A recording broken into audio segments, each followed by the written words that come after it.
दिनो हाजर हो गयो तन दिन हो रामा पी दिन हो रामा पी कौन सुने किसी को और भिल अपने बात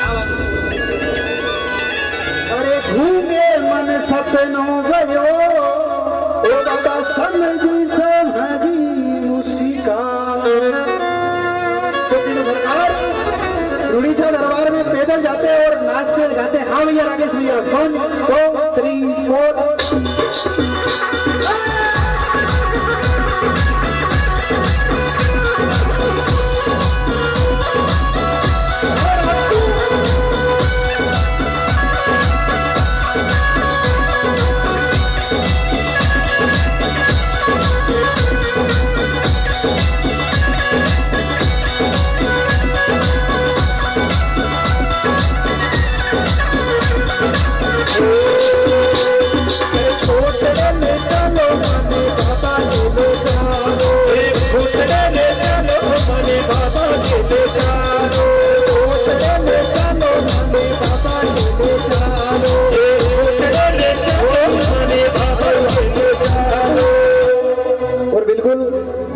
आपको आप वहीं खड़े हो गए डांस करोगे। हाँ हाँ खड़े हो जाइए आप।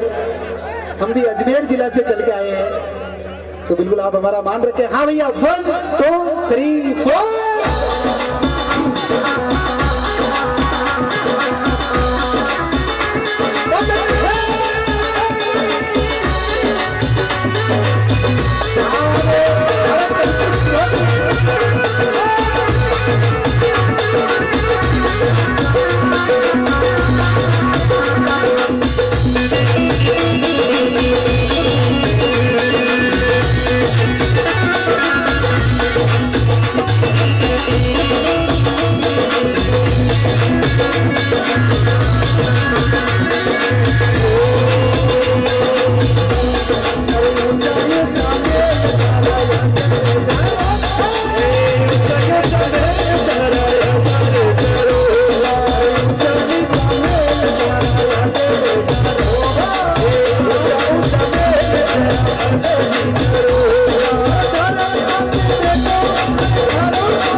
ले चलो माने बाबा के ले चलो।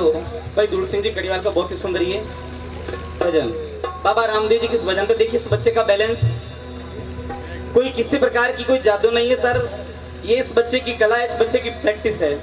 तो देखिए फर्स्ट क्लास इस बच्चे ने अपने सिर पर रख ली है और पहली क्लास के साथ में ये बच्चा अपने इस कार्यक्रम को आगे बढ़ा रहा है और एक क्लास पर ये गड़े का बहुत ही सुंदर इस बच्चे का बैलेंस देखिए। इसी दौर में हम धीरे धीरे चलते 8 क्लास का इस बच्चे का ये बैलेंस होगा। उसके बाद में वो जो इस बच्चे का आंखों से अंगूठी उठाने का जो नृत्य होगा बहुत ही बेहतरीन डांस है। कल्पी जी चौधरी मैं निवेदन करूँ एक बार जोरदार हौसला अफजाई के लिए इस बच्चे के लिए तालियां बजाएं सर बाप लोग। हाँ जी डीजे के साथ 1 2 थोड़ी नाचबा को मन शो को मत करो, ठीक है ना। वो पाँचों 365 दिन वो दिन आवे लो। जिसको भी डांस करना है बिल्कुल आप आराम से करिए। माता बिना और भाई सभी से निवेदन है कि ये जो खुशी का पल है 3 दैट्स अ बोल दो। हाँ बोल दो 1 2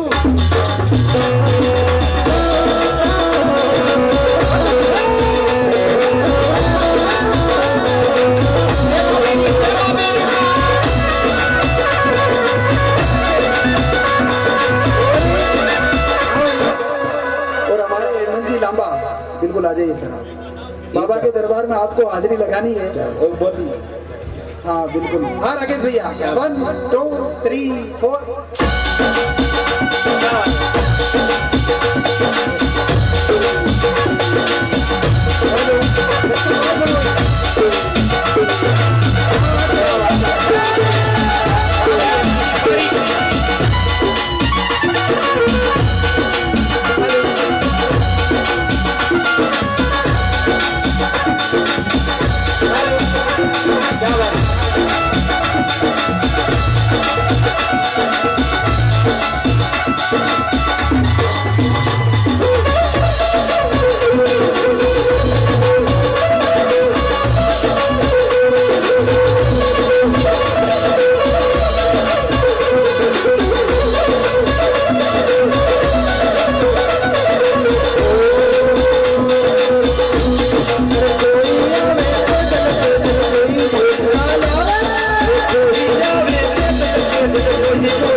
अब देखिए इस बच्चे ने एक नहीं 2 गिलास रख लिए।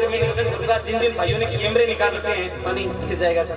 ये बच्चा करेगा तो एक टप्पू चलेगा तो मोबाइल खराब हो जाती है। आप थोड़ा ध्यान रखते हो ना, आपका मोबाइल खराब हो सकता है। तो मैं निवेदन करूंगा बेटा आप बहन बेटियों से थोड़ा दूर और भाइयों के बिल्कुल आप इस साइड में आप नजदीक जाकर के थोड़ा डांस करें, मेरी इच्छा है। आएगा 2 गिलास रख लिए इस बच्चे ने। किसी प्रकार कोई जादू नहीं है, आप आके चेक कर। स्टूडेंट बड़ा डांस देखिएगा डीजे के साथ। 1 2 3 4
वाकई नोट पढ़ दीजिए, साफ साफ व्यवस्था करनी पड़ी, मना ना करो। लीजिए दोस्तों, 2 गिलास के बाद हम बढ़ते हैं तीसरी गिलास की ओर। चौधरी साहब गोदारा जी, हाँ हाँ बिल्कुल, देखिए आप, हाँ जी ले। और बिल्कुल जो भी कार्य करता है उनसे कसम किसी को दिलाना नहीं है, जिसको भी नाचना आता है वो बिल्कुल बिना कहे आ जाए, ठीक है ना? राहिल साहब पहले एक बार बीरा ये हो जाए, उसके बाद हाँ हाँ बिल्कुल मैं ही नाचा, बिल्कुल चौधरी साहब सही क्यों होता है, नाचो बीरा। लीजिए बट्टे तीसरी क्लास की ओर, इस बच्चे का ये तीसरा स्टन बना नृत्य है। डीजे के साथ लेते हैं 1 2 3 4।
बच्चा लगभग 1 2 3 4 5 गिलास इस बच्चे ने रख ली है और 5 गिलासों के साथ में इस बच्चे का ईश्वर बड़ा नृत्य है।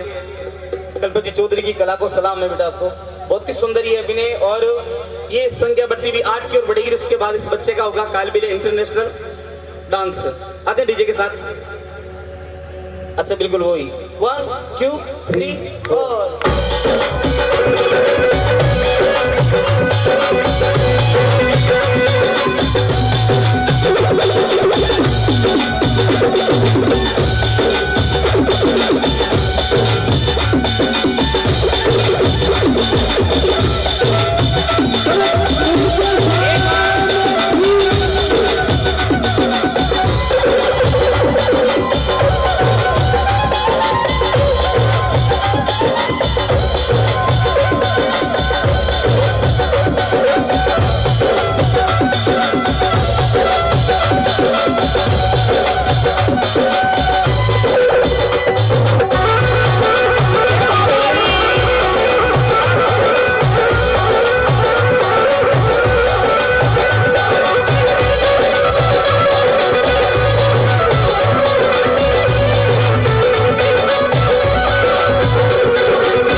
सातवें क्लास की ओर हम बढ़ेंगे।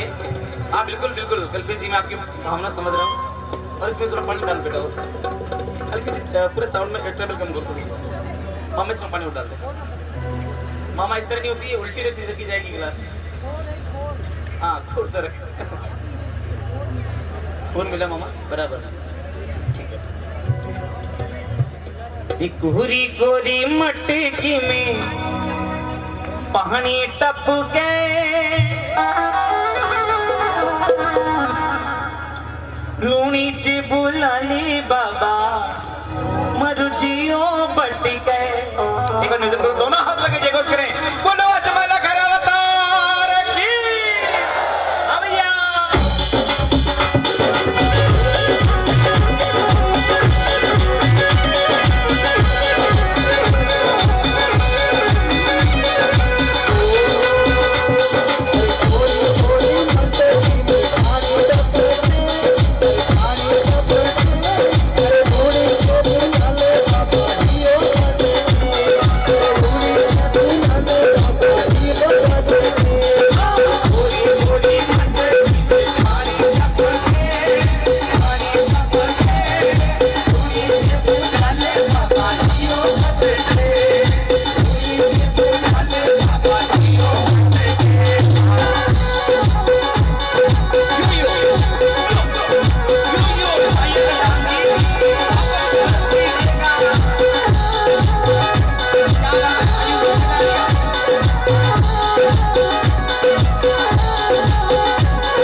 के साथ भी मटके का डांस। बहन बेटियों से मेरा निवेदन है, इस बच्चे की कला पसंद है तो आशीर्वाद जरूर दें। आप ताली बजा कर जोरदार इस बच्चे के लिए ताली बजाएं। इसी प्रकार आप उन्नति करते हो। तेजा जी महाराज की अशीम कृपा पर बनी रहे। आज कल्पित भाई अच्छा क्या बात है। बस राम जी शेर साहब की तरफ से 500 रुपए इस बच्चे को इनाम है भाई, जोरदार तालियां बजा दीजिए। बहुत बहुत धन्यवाद कल्पित भाई, कल्पित चौधरी जी, गोदरा जी। बेटा शायद आपने एक भजन सुना होगा टिल्लू बाबा का, तिलो की को नाथ जाट के रेगियो सदे गुण जाया। सुन बेटा, ये जो भजन है ये वही टिल्लू बाबा की पावन धरती है। और आज आपका बड़ा सौभाग्य, परम सौभाग्य कि आप बाबा के यहाँ दरबार में आपको हाजिर देने का मौका मिला है। 8वीं क्लास बच्चे ने रख ली, बच्चे का ये डांस। इसके बाद में इस बच्चे के इंटरनेशनल जो डांस होता है, इसका फोक डांस होता है, वो कालबेली डांस, उसकी हम झलक देखेंगे भाई साहब से। हाँ जी सर, क्या नाम? दुलाराम जी भाई साहब की तरफ से इस बच्चे को ये इनाम। रब्बा में झूल गई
और लीजिए अब इंटरनेशनल लगती है इस बच्चे का, और उसके बाद में हम, हाँ जी बिल्कुल वही तो, हाँ चलो भैया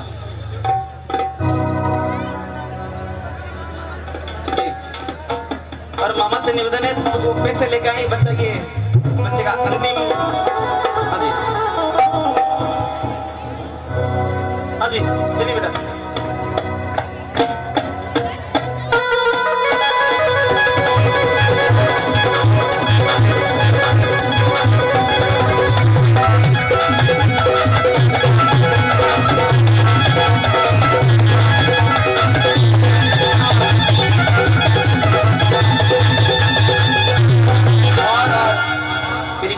निवेदन है अभी तो पूरे दिन का समय हुआ, पूर्ण में जाना अच्छे नहीं है। आप इस बच्चे का नाम से क्या जरूर बता रहे, बहुत समय हो गया आप लोगों को, यहाँ बैठिए सभी, एक मिनट सभी बहन बेटियों से निवेदन, इस बच्चे का इष्ट देखे, इस बच्चे का मनोबल न तोड़े प्लीज, आप लोग आराम से बैठे।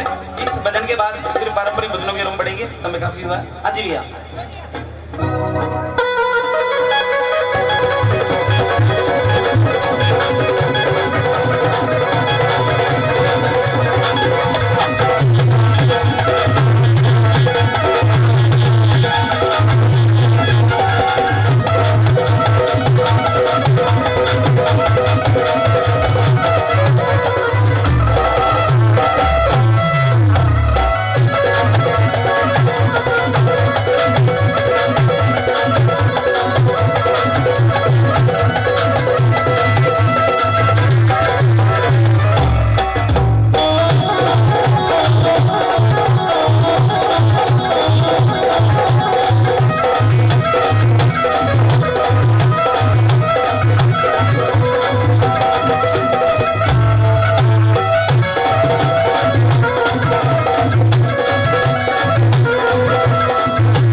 मुंह से 500 को नोट उठाने जा रहा, अच्छा लगे तो जरूर ताली जरूर बजा के आशीर्वाद देना इस बच्चे को। हाँ जी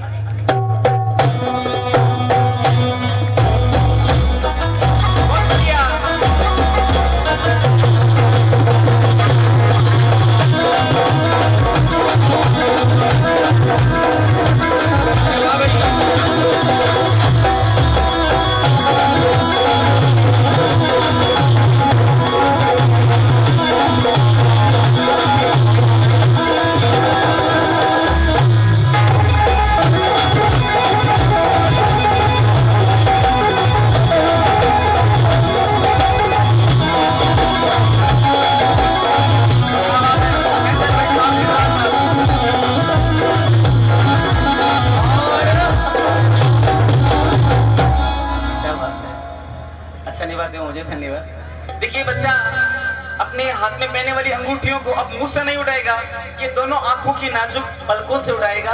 अच्छा लगे तो आशीर्वाद जरूर देना। हाँ जी कैसे बजाते सर?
आप है ना इस वजन को थोड़ा सा कम रखो, आवाज तेज बढ़ा रखी है आपने, धन्यवाद।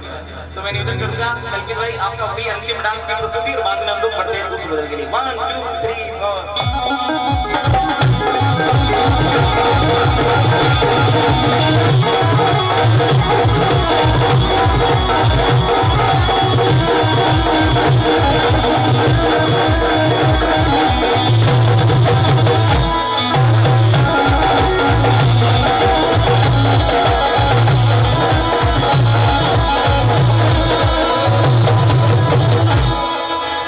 धन्यवाद। बोलो वीर पीराज महाराज की। थैंक यू, बहुत बहुत। अच्छा बाकी क्या? हाँ बिल्कुल, एक कड़ी बाकी हाँ बिल्कुल।